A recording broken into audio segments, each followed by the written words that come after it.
salut la gang, bon lundi matin. Petit truc de vie 101 ce matin, lundi, le 4 juin 2012. Écoutez, des fois, j'arrive souvent avec mes vidéos de pensée positive, le kit, mais c'est le fun de penser positive, mais c'est le fun d'avoir des trucs. Comment faire en sorte de confronter, puis s'arranger que les trucs marchent dans la vie. Pour les gens qui ont des petits problèmes ou des problèmes, le kit, je vais vous donner un truc très facile à faire, très facile à pouvoir faire en sorte que ça marche. Puis regardez bien ça. Je vais être, sans être vague, mais je vais être général dans le truc pour pouvoir que tous les gens comprennent bien. Mettons que quelqu'un arrive dans la vie et qu'il a un problème. Donc, des fois, il s'effondre avec ça, tout le kit, puis il regarde son problème, il fait comme sacrément, c'est pas évident, blablabla, blablabla. Il regarde juste son problème en tant que tel, puis il dramatise un peu le problème, puis le problème paraît super gros.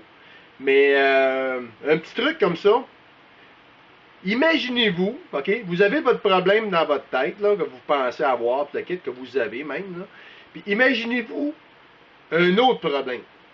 Donc, tu fais juste faire un petit peu de recul, puis tu t'imagines un autre problème de grandeur comparable à ce problème-là.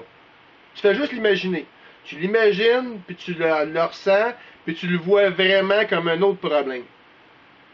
Mais tu l'imagines un petit peu plus gros que le problème que tu as vraiment. Tu checkes ça, tu roules ça, tu regardes ça, tu visualises ça, puis le quittes. Tu le fais un petit bout. Après ça, puis tu regardes encore un problème encore plus gros. C'est un problème encore plus gros que le deuxième problème. Puis tu le regardes vraiment. Mettons, si quelqu'un dit, ah, regarde, j'ai une écharpe. On prend un exemple bien banal, là. Il y a une écharpe dans le doigt, il ne peut pas travailler, puis la quitte. Bon, imagine-toi que tu as un problème, tu as un doigt qui est coupé. Le troisième problème, imagine-toi que si tu un bras de coupé, qu'est-ce que tu ferais? Alors, regardez bien ça des fois dans la vie des gens. Des fois, on voit des vidéos sur YouTube des gens qui ont un accident, qui sont paraplégiques, restant de 2 jours, tu le quittes, mais ils continuent de fonctionner dans la vie pareil. Là, tu fais comme sacrément qu'ils sont hot, ceux-là. C'est comment ils font pour survivre à le problème, tu le quittes. Mais c'est un peu ça. C'est que quelque part, c'est que quand tu te regardes un peu en dedans de toi-même, puis tu vois ton petit problème, puis tu fais juste rouler ça, puis tu fais juste penser à ça, puis tu le quittes.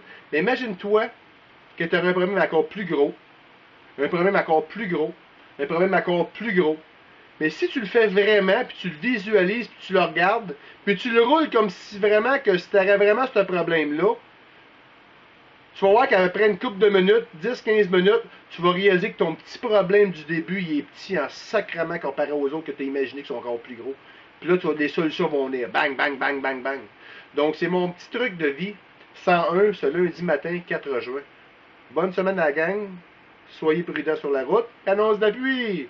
Passez une super belle semaine, puis réglez vos petits problèmes. Ciao.